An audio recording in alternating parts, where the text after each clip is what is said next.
Why are they so far ahead already? Let me ask you something real. Have you ever opened Instagram, seen someone your age building a business, getting fit, traveling, creating, and thought, how are they so far ahead already? Same age, same internet, same 24 hours.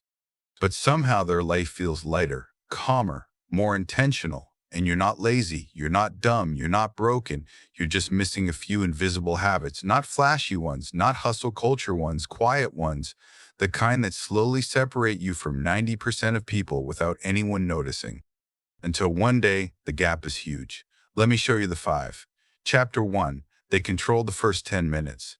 Most people start their day in reaction mode. Alarm, phone, notifications, other people's urgency before they've even stood up, so they live the whole day reacting. The top 10% don't.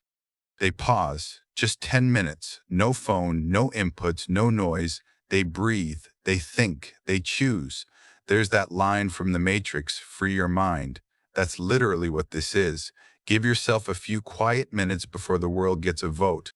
That pause puts you in control of the day instead of chasing it. And that control changes everything. But here's where the real separation begins. See Chapter 2.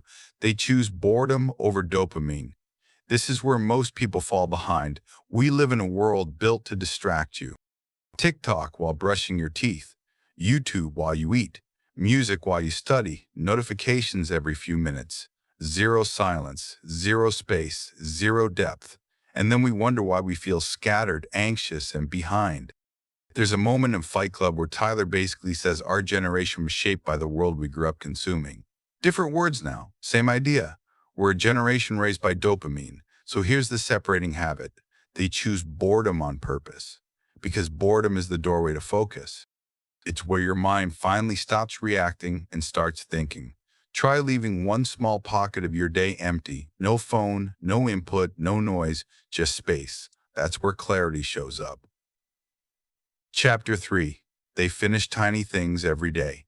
Motivation is unreliable. Consistency is boring. Results are addictive. So the top 10% don't chase motivation. They chase finishes, they close loops, they complete. One paragraph, one workout set, one edit, one email. There's that cold line from BoJack Horseman, it gets easier. But you have to do it every day. That's the hard part. Completion builds momentum.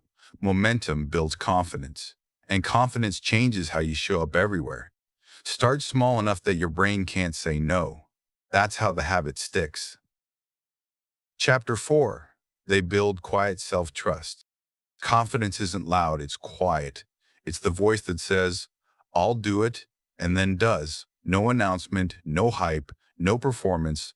There's that line from Batman Begins, it's not who you are underneath, it's what you do that defines you. Self-trust is built in private. Small promises kept consistently. That's what makes calm people feel powerful, because they trust themselves. Chapter 5. They play the long game, while others want fast. Everyone wants fast. Fast money, fast growth, fast confidence, fast results. But fast burns people out. Slow builds people up. Warren Buffett said, someone is sitting in the shade today because someone planted a tree a long time ago. The people who separate think in seasons, not moments. They invest in habits that compound. They're patient where others are impulsive, and that patience quietly pays everything back. The quiet line between average and uncommon. So here's the real question. Not can you do these, but will you become the kind of person who does? Because that's the line between drifting and directing, between reacting and creating, between average and uncommon. You don't cross it with intensity, you cross it with repetition.